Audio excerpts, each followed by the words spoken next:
अगस्त 2010 छत्तीसगढ़ के बस्तर के जंगलों में एक आदिवासी आदमी को एक सर कटा शव मिला।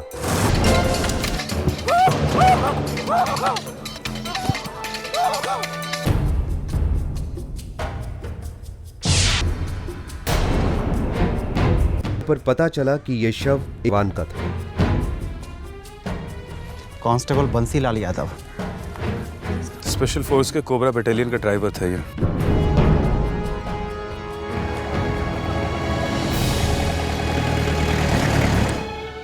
यस, बंसीलाल यादव हमारी कोबरा बटालियन का ड्राइवर था।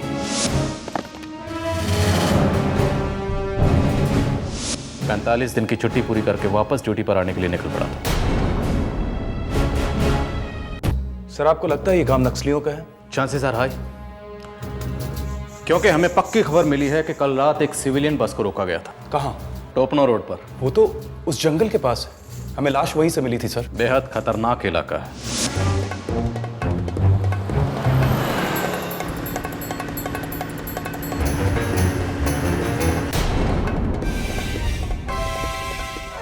चलो साहब, लाओ सबको नीचे।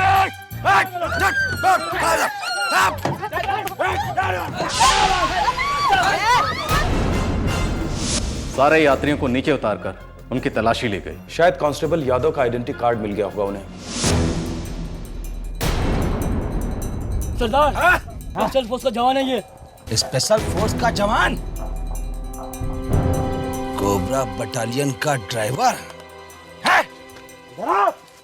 देखता हूँ कितना जहर है इस कोबरा में।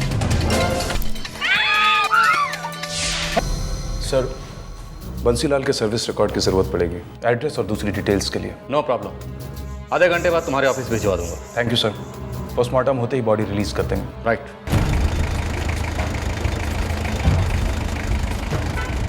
कांस्टेबल बंसीलाल उत्तर प्रदेश के गाजीपुर जिले के ईशोपुर गांव में रहता था, बस्तर से सैकड़ों मील दूर।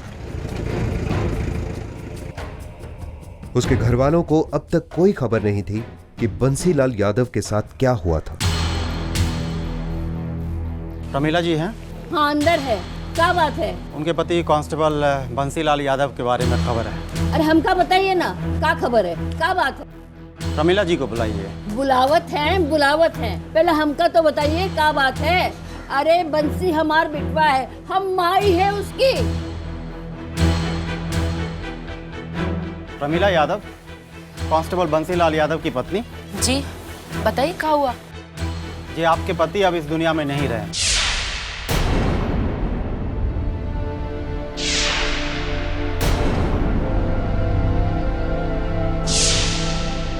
ही क्या कह रहे हैं आप?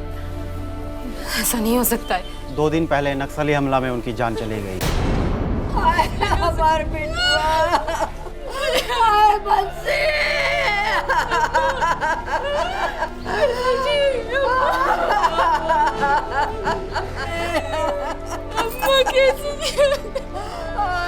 क्या हुआ साहब? हम बंसी का चचेरे भाई हैं। सब खत्म हो गया कमल बेटा, सब खत्म हो गया। बंसीलाल यादव का निधन हो गया है। लाश की शिनाख्त कर ली है। आपको हमारे साथ चलना होगा। चेहरे की गैर मौजूदगी में भी बंसीलाल के परिवार वालों ने देखो कमल, कागजी कार्रवाई तो पूरी हो चुकी है, लेकिन डेड बॉडी सौंपने में थोड़ा वक्त लगेगा।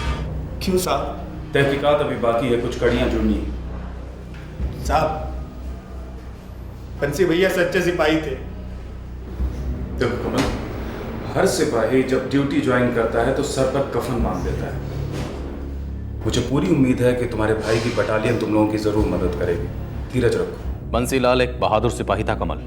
नक्सलवादियों के आतंकवाद के सामने वो झुका नहीं, डटा रहा। पीठ दिखा के भागा नहीं वो वहां से। लेकिन उनका शव हमें क्यों नहीं दिया जा रहा है साहब जी? पुलिस की कार्रवाई में हम दखल नहीं दे सकते। साहब, बच्चे अनाथ हो गए हैं, भाभी विधवा हो गई हैं साहब। हालात बहुत खस्ता है साहब। फिक्र मत करो, बटालियन और पूरी टीम का सपोर्ट है। बंसीलाल के परिवार की देखभाल की जाएगी। धन्यवाद साहब जी।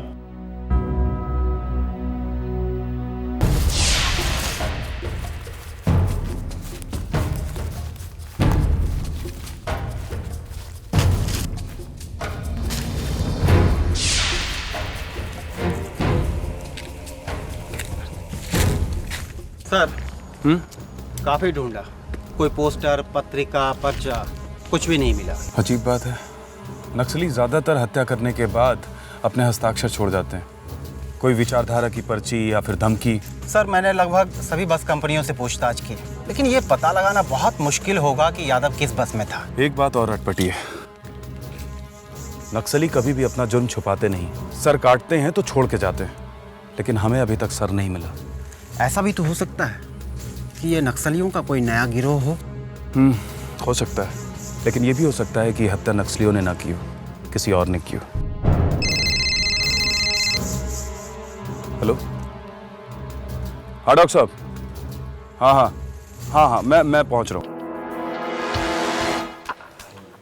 इंस्पेक्टर कुमार, आइए। कुछ पता चला डॉक्टर? ऑफ कोर्स, इसीलिए तो आपको बुलवाया है। देखिए, ये कांस्टेबल बंसीलाल यादव का सर्विस रिकॉर्ड है और इसके मुताबिक बंसीलाल के बदन पर 2 निशानियां हैं। एक सीने पर पैदाइशी निशान और दूसरा माथे पर बचपन की चोट का निशान। लेकिन सर तो अभी मिला नहीं है। पर धर तो हमारे सामने है। देखिए, यहाँ सीने पर की जगह बिल्कुल ताज़ा घाव है, तेजाब से बना हुआ। ओह, मतलब ये हो सकता है कि होने को तो काफी कुछ हो सकता है इंस्पेक्टर। मैंने यहाँ इस हॉस्पिटल में नक्सलवाद का शिकार हुए कई जवान और सिविलियंस दोनों का पोस्टमार्टम किया है, लेकिन नक्सलियों ने तेजाब का इस्तेमाल आज तक नहीं किया है। हो सकता है ये हत्या नक्सलियों ने ना की हो। वेल, मुझे भी यही लगता है। कमांडेंट हरि कुमार साहब, पूरी संभावना है कि बंसीलाल यादव की हत्या नक्सलियों ने ना की हो। क्या कह रहे हैं आप? That's right sir. इस हत्या के पीछे कोई दूसरा ही एंगल है। कोई ठोस सबूत? नक्सलियों के पंजों के निशान नहीं, कोई पर्ची या चिट्ठी नहीं। सर कटा है लेकिन मिल नहीं रहा है। आप जानते हैं नक्सलियों का स्टाइल नहीं है। और क्या ऑफिसर? बंसीलाल यादव के सीने पे एक पैदाइशी निशान था। किसी ने तेजाब डालकर उस निशान को मिटाने की कोशिश की थी। ये एक आपसी रंजिश का मामला लग रहा है सर। इंटरनल इंक्वायरी बिठा के ही पता चलेगा कि असली माजरा क्या है। बढ़िया होगा सर, तब तक हम अपनी कोशिशें जारी रखें।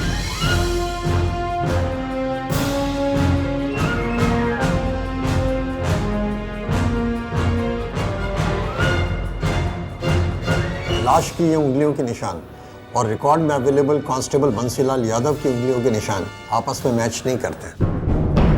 बटालियन में बंसीलाल के साथीदारों से हमने मालूमात हासिल की है। वो धड़ बंसीलाल के धड़ से कम 10 सेंटीमीटर बड़ा है। वेल ऑफिसर्स, जो धड़ हमें मिला है वो कांस्टेबल बंसीलाल यादव का नहीं है। फिर वो धड़ किसका है और कांस्टेबल बंसीलाल यादव कहाँ है?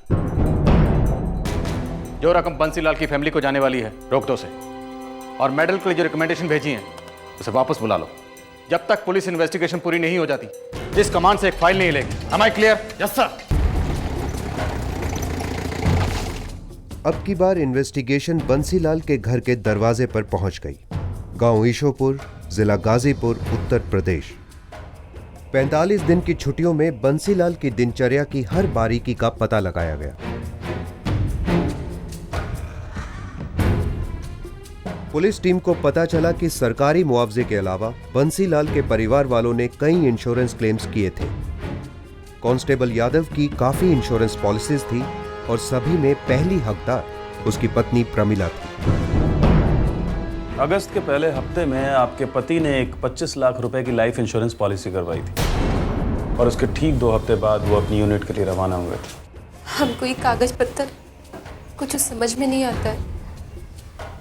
हमें कुछ भी पता नहीं है साहब। लेकिन इतना तो मालूम होगा कि ड्यूटी पर जाने के ठीक 2 दिन पहले आपके पति ने 3,60,000 रुपए बैंक से निकाले थे। साहब, हम सच कह रहे हैं, हमें कुछ भी नहीं पता है। वो हमसे कभी कुछ नहीं बताया करते थे। किसी को तो बताते होंगे। उनका एक चचेरा भाई है, कमल, उससे उनकी काफी दोस्ती थी साहब। कि वही है जिसने बॉडी की शिनाख्त की थी? हाँ साहब। बंसीलाल के चचेरे भाई कमल यादव को पुलिस ने पूछताछ के लिए हिरासत में लिया। साहब, आप लोगों को कोई गलतफहमी हुई है। बॉडी बंसी भैया की ही है। नहीं है कमल, और गलतफहमी तुम्हें भी नहीं हुई है। तुम शायद किसी साजिश में शामिल हो। अब भी वक्त है, कुछ छुपा रहे हो तो उगल दो। कसम खाता हूँ साहब, बंसी भैया ने सिर्फ एक बार बिठाकर मुझे इंश्योरेंस के पॉलिसीज दिखाई थी। बोले नक्सल इलाके में जा रहा हूँ, कल का क्या भरोसा, मुझे कुछ हो जाए तो मेरे बीवी बच्चों को पैसा दिलवा देना। बस साहब इतनी बात हुई थी। बस इतनी बात हुई थी। कब हुई थी? कब हुई थी? तो साहब बंसी भैया को हम गाजीपुर रेलवे स्टेशन छोड़ने गए थे। कमल सर, ख्याल रखना। मेरी चिंता काहे करते हो भैया? अबे तुम्हारी बात नहीं कर रहा हूँ, मैं प्रमिला की और बच्चों की बात कर रहा हूँ। हाँ, उनकी चिंता मत करिए आप। चिंता की बात है कमल, मेरी पोस्टिंग नक्सलियों के सबसे खतरनाक इलाके में हुई है। पता नहीं जिंदा बचूं भी या नहीं। शुभ शुभ बोलिए भैया, कुछ नहीं होगा आपको। मरना कौन चाहता है कमल, मगर बस्तर के उस नक्सली इलाके में बादल पानी नहीं गोलियां बरसाते हैं। ट्रेन कौन सी थी? सारनाथ एक्सप्रेस। सारनाथ एक्सप्रेस। कमल यादव, आखिरी बात पूछ रहा हूं, जो कुछ बता रहे हो बिल्कुल सच है? कुछ छिपा नहीं रहे हो? मैया कसम साहब, कुछ नहीं छुपा रहे हम। अच्छी बात है, नहीं तो मैया को छोड़ो नानी भी याद नहीं रहेगी। Pandey, Sharma, Ghazipur railway police station का रिकॉर्ड निकालो। जी साहब। मुझे पता करना है कि बंसी उस ट्रेन में सवार था भी या नहीं। गाजीपुर रेलवे स्टेशन से पुलिस ने सारनाथ एक्सप्रेस का उस दिन का रिजर्वेशन चार्ट निकलवाया जिस दिन बंसीलाल ने उससे सफर किया था।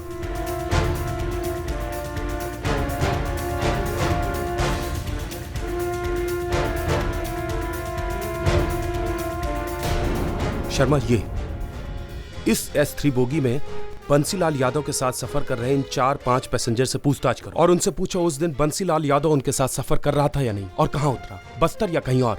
शर्मा जल्दी करो, वक्त नहीं हमारे पास। पुलिस फोर्स ने बंसीलाल यादव के ट्रेन हमसफरों के कांटेक्ट और पते ढूंढ निकाले। सभी का एक ही कहना था, हाँ, सुरक्षा बल का कांस्टेबल बंसीलाल यादव उनके साथ सारनाथ एक्सप्रेस से सफर कर रहा था। हाँ, मेरे सामने वाली बस पे बैठे हुए थे, यही थे, यही थे।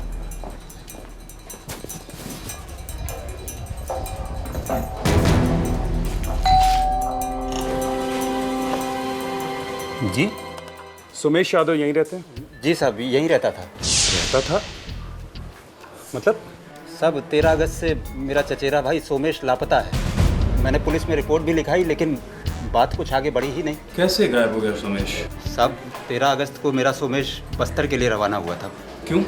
सोमेश बहुत दिनों से नौकरी की तलाश कर रहा था, तो पिछले दिनों उसे एक आदमी मिला, वो स्पेशल फोर्स में हवलदार था। उसने सोमेश से वादा किया कि वो सोमेश को भी स्पेशल फोर्स में नौकरी दिलवा देगा। कहाँ मिला था ये आदमी? नाम क्या है उसका? बनारस में मिला था साहब। उसका नाम था हवलदार श्याम यादव। सोमेश ने उसका मोबाइल नंबर भी दिया था, लेकिन जब से सोमेश बस्तर के लिए रवाना हुआ है उसका मोबाइल नंबर लग ही नहीं रहा है। ज़रा उसका नंबर दीजिए मुझे। और यादव जी, आपको ज़रा हमारे साथ चलना होगा। जी साहब।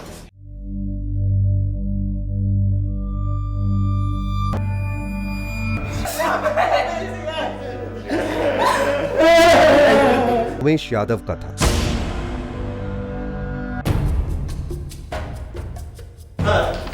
श्याम यादव का फोन तो स्विच ऑफ आ रहा है, लेकिन ये रहे उसके फोन के रिकॉर्ड्स।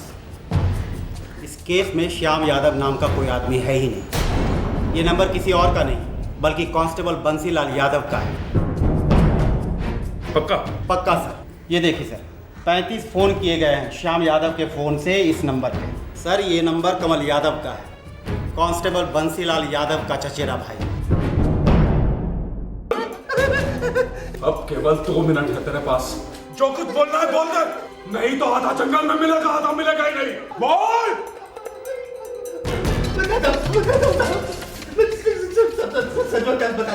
कमल के सामने सच बोलने के सिवाय कोई चारा ही नहीं। देख कमल, मैंने 25 लाख रुपए की जीवन बीमा पहले करवाई थी और 25 लाख रुपए की पॉलिसी मैंने अभी ली, परसों। बाप रे भैया, इतनी महंगी पॉलिसी, किस्त कैसे अदा करेंगे? अबे मरने के बाद काहे का किस्त? मेरे जाने के बाद सारे पैसे प्रमिला को मिलेंगे। क्या नाप शनाप बक रहे हैं भैया? मरे आपके दुश्मन? नहीं, मरेगा मेरा एक दोस्त। क्या मतलब? इलाहाबाद का एक लौंडा है, सुमेश यादव नाम है उसका। पटा लिया है मैंने उसको। जान वो देगा, मरूंगा मैं। हमारी समझ में कुछ नहीं आ रहा भैया। अरे दिमाग पे जोर डालने की जरूरत नहीं है, तुझे सिर्फ इतना करना है कि प्रमिला के साथ में आके मेरी लाश को पहचानना है और ये कहना है कि ये लाश बंसी भैया की है। नहीं भैया, ये हमसे नहीं होगा। ये अब होगा। जो 3,60,000 बंसीलाल ने अपनी सेविंग से निकलवाए थे, उसने वो पैसे कमल यादव को दिए थे अपने प्लान को अंजाम देने के लिए। जब मेरी बॉडी को तू पहचान लेगा तो सारी जीवन बीमा की पॉलिसी मिलाकर मुझे 50 लाख रुपए से ऊपर मिलेंगे और ऊपर से सरकार की तरफ से अच्छा खासा मुआवजा भी मिलेगा। इतना सारा पैसा? तुझे भी इसमें से कुछ ना कुछ जरूर मिलेगा। हाँ, और फिर दोनों मिल के ऐश करेंगे। तू भी ये टुच्ची नौकरियों को ढूंढने से फुर्सत पाएगा और मैं भी वो नक्सली जंगलों में जाके मरने से फुर्सत पाऊंगा। इलाहाबाद का रहने वाला सोमेश यादव बंसीलाल के साथ बस्तर जाने के लिए गाजीपुर रेलवे स्टेशन पहुंचा। है ना? सॉरी भैया, लेट हो गया थोड़ा। देखो भैया, स्पेशल फोर्स में भर्ती होने जा रहे हो। अगर वहां लेट हो जाओगे तो सर पे राइफल रख के और चक्कर कटवाएंगे ग्राउंड का। हाँ, मेरी नौकरी तो पक्की है ना भैया? 200% पक्की है। बहुत ऊंचे तक पहचान है मेरी। हाँ, थैंक यू भैया। मुझे तो लगा मेरी गाड़ी छूट ही जाएगी और ये मौका मुझे दोबारा फिर कभी नहीं मिलेगा। गाड़ी तेरे लिए मैं रोक कर रखता। ये नौकरी सिर्फ तेरी है, सिर्फ तेरी।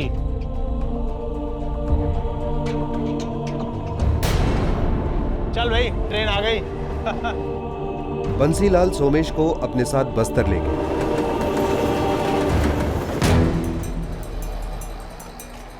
हाँ चल भाई, आसम गांव। अरे नहीं भैया, वो बहुत खतरनाक इलाका है, नक्सली गांव है। अबे साले, चल चुपचाप। हम दोनों स्पेशल फोर्स के जवान हैं। ये 100 नक्सली पर भारी पड़ते हैं। हम मुंह देंगे ये नक्सली। हाँ, अभी चल।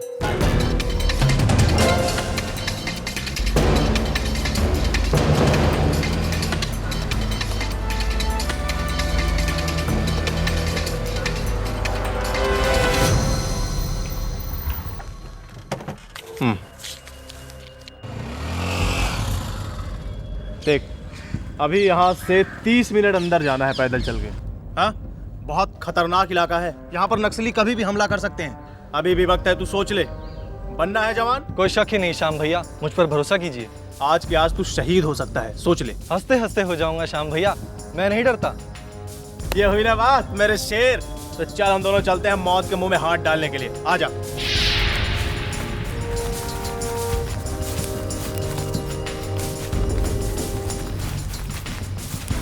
एक मिनट, तू यहाँ पे रुक, मैं जरा।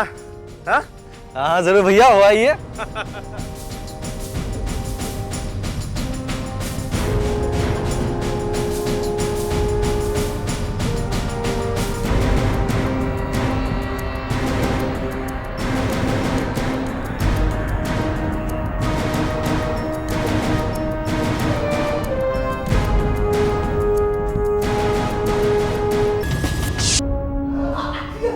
बंसीलाल ने बहुत ही चालाकी से अपनी साजिश का जाल बुना था, पर उसे क्या मालूम कि पुलिस हर साजिश के जाल को आखिरकार तोड़ ही देती है और जुर्म को सूंघकर उसका पर्दाफाश कर देती है। एक गंदी मछली पूरे तालाब को गंदा कर देती है। बोला भी नहीं जाता कि कितनी शर्मिंदगी महसूस हो रही है। मैं कांस्टेबल बंसीलाल के खिलाफ नोटिस जारी करूंगा।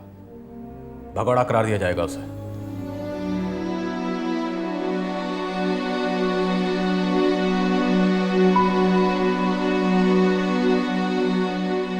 लालच ने बंसीलाल से एक संगीन जुर्म करवाया और सजा मिली है उसके सारे परिवार को। उन्हें अब किसी भी तरह की मदद का एक पैसा नहीं मिल रहा है। बंसीलाल की पत्नी ने अपने दोनों छोटे बच्चों के साथ अपने मायके में शरण ली। बंसीलाल की बूढ़ी मां घर में अकेली सुन्न होकर चुपचाप बैठी है। कुछ महीनों पहले तक सारे गांव को गर्व था कि गांव का एक बेटा देश की रक्षा कर रहा है। सारा गांव बंसीलाल के परिवार की काफी मदद करता था। अब बंसीलाल के घर की तरफ कोई देखता तक नहीं। कमल यादव पर साजिश में भागीदार होने के चार्ज पर मुकदमा चल रहा है।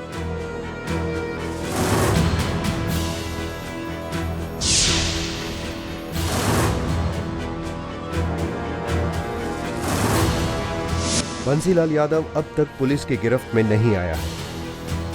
उसे सुरक्षा फोर्स ने भगोड़ा करार दिया है और अपनी यूनिट से डिसमिस कर दिया है। सोमेश के सर कटे शव का अंतिम संस्कार कर दिया गया है। बेचारा सोमेश यादव देश की सेवा करने निकला था,